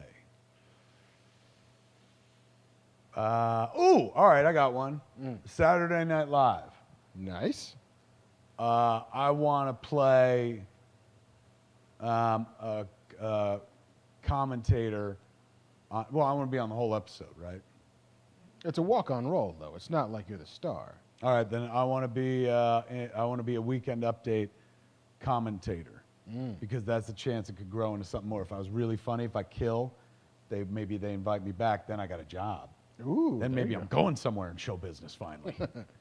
See, I would like to see you as one of the panelists on What's Up With That. Oh, ooh wee, what's up with that? What's up with that? What's I up said, what's up? with that? Ooh.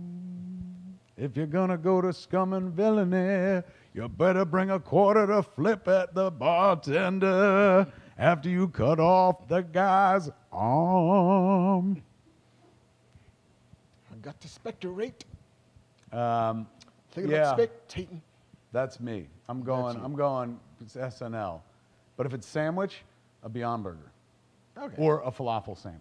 Or peanut butter and jelly. If they just named a peanut butter and jelly sandwich, how about that? Just worldwide, they renamed the peanut butter and jelly sandwich the Kev Smith.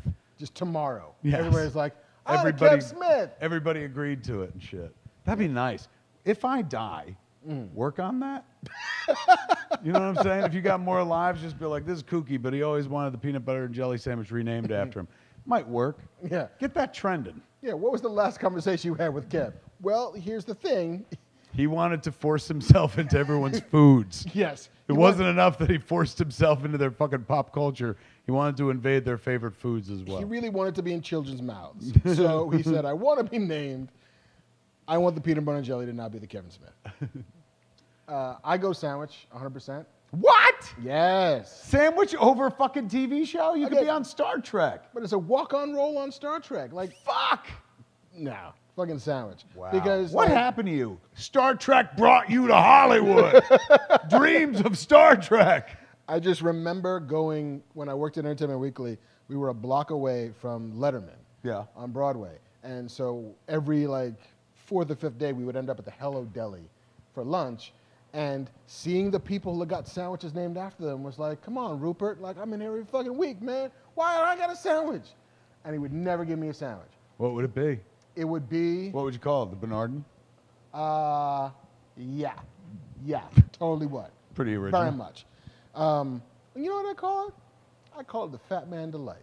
Ooh, Brandon. The Fat Man Delight. That means I get to bank off your success a little bit. I like this sandwich. I think it's, let's see, chicken cutlet, lettuce, tomato, bacon, American cheese, mayo, ketchup, coleslaw. I'm with you on the ketchup and the mayo and the chicken. Rest of it, I'd be leaving it off. But I'm happy that that chicken that's named after us. Why not call it a Fat Man Bernardin? That's insulting, though. It's a little bit. Yeah. You're like, that wasn't my intent. Like, hold on now. Fuck, man. You choose a sandwich. I choose the sandwich because people will be eating that sandwich for as long as that restaurant's around. They'll forget my walk-on Star Trek, and they will eat the sandwich and they'll like warm, happy thoughts That's true. as they are just filled Or with- they'll be like, who was that? Who was the Bernardin? They're like, oh, well, let me tell you. He was a man who had one wish, and he wished for a sandwich to be named after him. Yeah. He said, Jeannie, you can keep the other two. I just want a sandwich. He said no to television, yes to a sandwich. Yes. World peace? No. Time travel? No. That was a good Fucking question. sandwich. That was a good question. Yeah. Yielded some honest fucking responses. Well man. done, glass person. Yes, well done. Very, very glassy, not very assy. Our final question of the evening, JC. You did kind of have a walk-on role in one of your favorite shows. in The I have Simpsons. many times. Yeah, Law But and what Order. were you thinking of? The Simpsons. I did, absolutely. I was That's thinking why, Law and Order. honestly, like, this is going to sound so gauche, and I don't want to turn anybody off on a Saturday night, but, like, when they were like, what are your wishes? I was like, they all fucking came true. Like, literally. I mean, you know, now I hope I don't wish, but I hope my kid lives forever. I hope I live forever. But, like, my wishes, that shit happened, man. So, like, when somebody's like, what, if you had 3 wishes, I'd be like, I don't know, Clerks, Mallrats, Chasing Amy, it already happened and shit. That's why sandwich. Sandwich. Ooh, there's a Sandwich. fucking good name for a movie. Sandwich. You go into a deli, it's like a magical deli and shit, run by, I don't know, Whoopi Goldberg. And you order a sandwich. And it takes you to your favorite moment in your life. You go back to that place in your life where you fucked up and you could correct shit. Right. It's the Proustian deli. Yes. All right, final question of the evening. All right, last question is from Hank Pena. Hank. His 50th birthday is coming up this Thursday, and Fucking he A. says he's feeling the Picard, quote, fewer years ahead than behind thing. And he'd like to know what non-work bucket list items or hobbies you and Mark are keen on tackling. Non-work. This is going to show how vacuous that I am, but I don't really have any non-work dreams or hobbies. There's nothing outside of what I do for a living that I can think of that I'm like, I've always wanted to do that. Like, because we were watching Money Heist, and it's set in Spain. At the beginning of our relationship, Jen went with me because I was going to Valencia to receive, they had a film festival, and I was getting like an award and shit. And so as we were watching, you know, Money Heist, she's like, we've never been back to Spain since like fucking we first met. Like, you know, we should go back to Spain. I'm like, we should go anywhere if they would ever open the borders again. I don't know if you've read the news, but nobody going. She's like, when this is all over, will you take me to Spain? And I was like, yeah, man, because like they love me there. Like we want to like Sitges and fucking with Red State and stuff like that. And I was like in the comic stuff, I was like, I could totally hook up a reason to go. So my mind instantly always goes to work, where I'm like, oh, I'll take you to the place where you're talking about going, but I'll take us there because I'll hook up some work thing. So work is so much ingrained to me, and I use the term work loosely because it's not work, but my career, what I do and all that shit, that Kevin Smith nonsense. I don't have anything separate of that. Is that horrible to admit? I don't know. That's for you and your therapist to decide. I don't have one of those. I'm too self-involved. Why would I talk to somebody else? Talk to the audience. I mean, look, this is going to sound shitty and stupid, but I always wanted to see where they make the cereal. You know what, dude? That is not shitty and simple. They do it in Battle Creek, Michigan. That's where all the cereal's made. Go to fucking Battle Creek, get yourself some of that sweet-ass cereal. I just want to see how it's done. I want to see how you make a cornflake. Right from the fucking keg. That's interesting to me. So I don't know, maybe that, I guess. But I never see a place like we were watching, again, Money Heist. And at one point, these fuckers are on this like beautiful, how do you say, archipelago? Archipelago. What is it? Archipelago. Archipelago, which is a tiny island, baby island, whatever the fuck. And they're on a raft floating in the bluest fucking water you ever saw. And my wife is like, oh my God, that looks like a dream. And to me, it looked like an absolute nightmare. Nothing about it was appealing to me and stuff. So, I don't have any desires, oddly enough. What about you?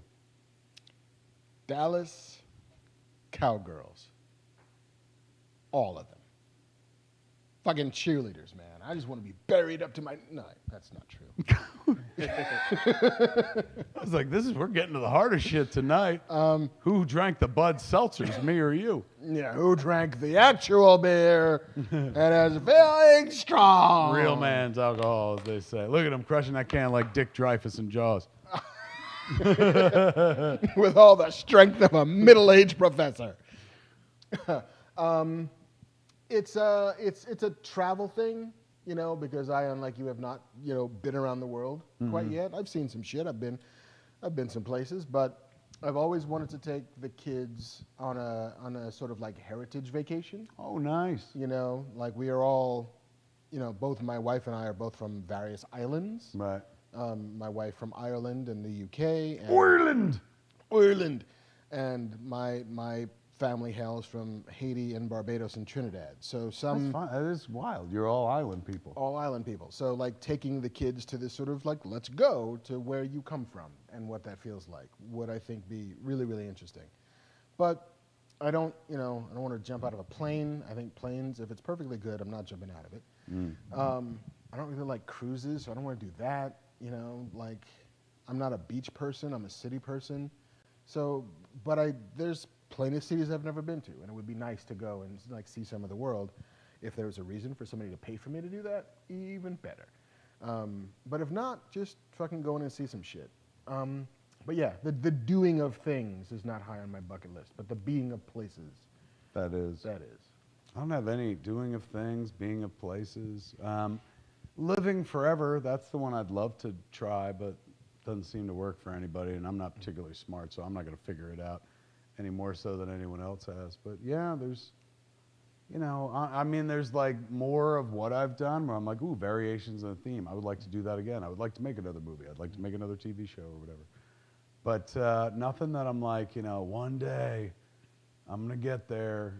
I got very fortunate, and I'm also like insanely into like Kevin Smith, so those are the things that every day I get up and kind of go like, what do I want to do? There's no bucket list because I kind of knock it off on a daily basis. Does that make sense? It sounds a little gross, I know, but yeah, so weird. Man, it's twice tonight where I'm like, the wish question throws me. Also, a question that always throws me when people go like, did you have fun? My wife does that all the time. She's like, I'll come home from this tonight, and she'll be like, do you have fun? And I'll be like, I mean, like, I wouldn't say fun, but like, A, it was productive, B, it was easy, C, we had a good time and we laughed, but like when your entire existence is predicated on like, I want to make pretend and shit like that, your whole fucking life is fun. So there's not any one aspect that's like more fun than the rest. So and it always stops me in my tracks. I should just be like, yeah, it was fun, but I can't lie to her and shit. So like, when she's like, you know, was it fun? I'm always like, well, define fun. And she'll be like, all right, fine, you had a good time, go, just shut the fuck up. But yeah, it's my fun and meter is broken because fucking, my career has been so off the charts fun. My bucket list meter is broken and stuff. And I'm not complaining. These are all good things and shit, as far as I'm concerned. And it also has a lot to do with, like, the heart attack. When I almost died, like, I cleared my decks where I was like, well, I'm ready to fucking go. And I was legit ready.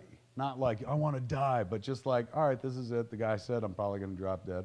I've done enough. Like, this is fucking great. And then he saved me, and now I'm just, like, living on borrowed time. And I'm like, I better keep fucking the balls up in the air. Like, I'll be honest with you. At one point when they were like, you might die, I was like, I could finally take a break.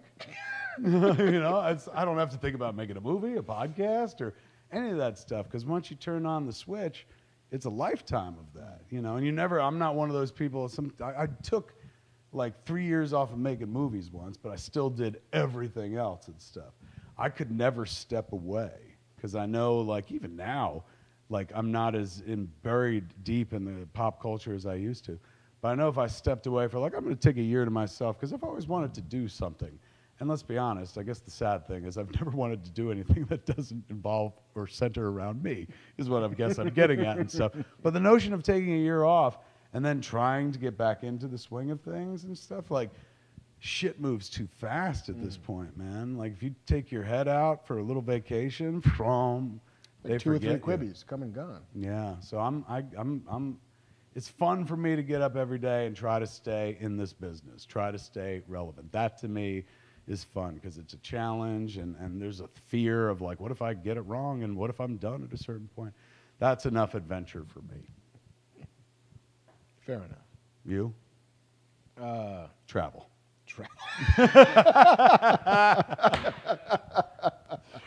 I'm going to fly first class. Yeah, there you go. There you go. Fucking beef it up a little bit, would you? Fuck. There it is. Sultan of Brunei. Hopefully that answer went down smoothly enough. Yeah. I mean, it's, I do a lot of speaking. So at a certain point, like, there isn't really anything that I haven't shared yet. You know what I'm saying? Like, there's no unplumbed depth, so to speak. So, like, it's not like anyone's ever going to ask a question where I'm like, well, here's something they've never known about me. But I think that is rather revealing at how, like, disinterested I am in the world. Maybe I've just seen enough of the world because my job wound up taking me out there. I don't know, but really the only thing I'm interested in is keeping it going. I can't believe I kept it going this long. So now I'm just like, can I keep it? Let me see how long I can keep this fucking going, man. So, now it's a bet. Yeah. Can I do it longer? Totally. Until I fucking drop dead, which hopefully is later rather than sooner. For me, for him, for all of you. Indeed. That's our wish. That's a hopeful way to end the show. You don't die yet. Thank you for your questions.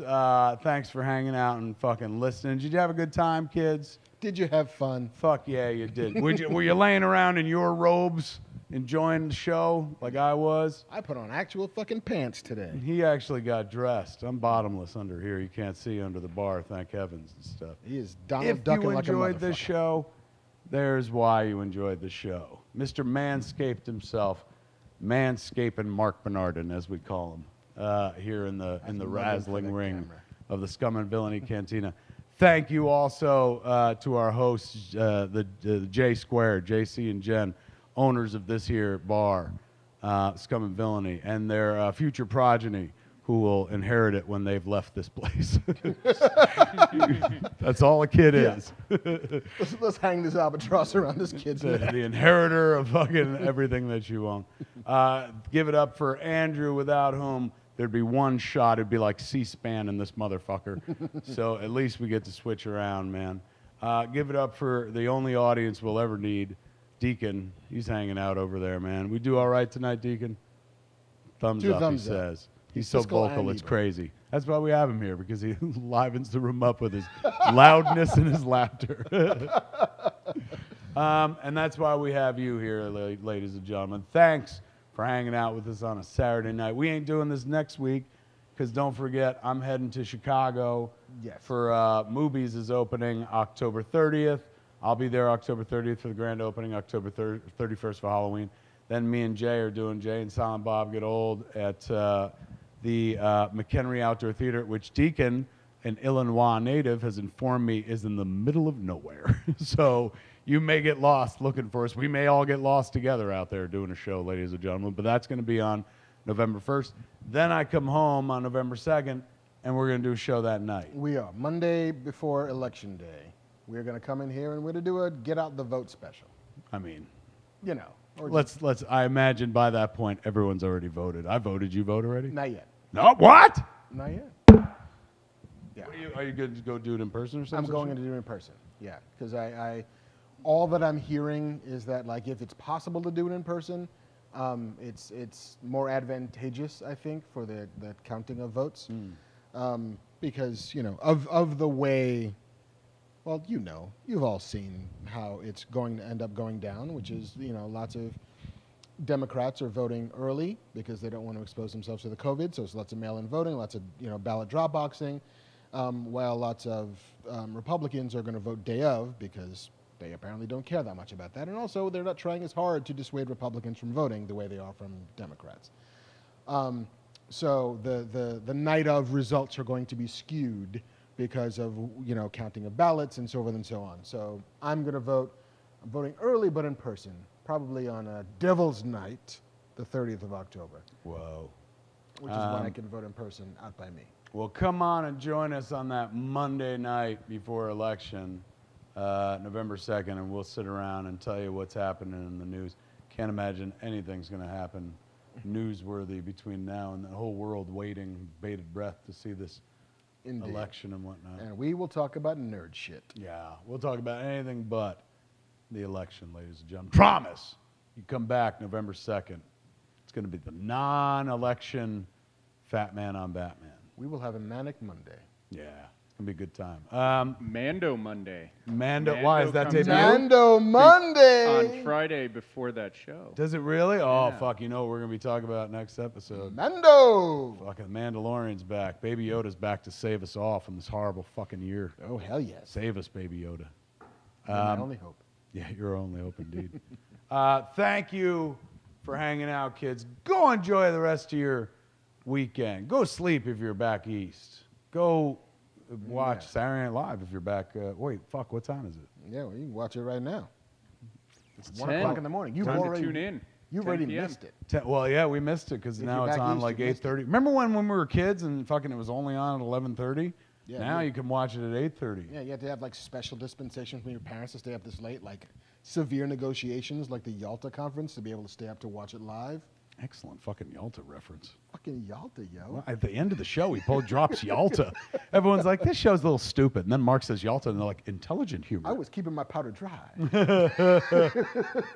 There it is, ladies and gentlemen. Go enjoy your weekend. We'll see you on November 2nd, man. For Fat Man Beyond, I'm Kevin Smith. I'm Marc Bernardin. Tune in next time. Same fat time, same fat channel, smodcast.com, or YouTube.com/Kevin Smith. for the good of all Cree. Wakanda forever.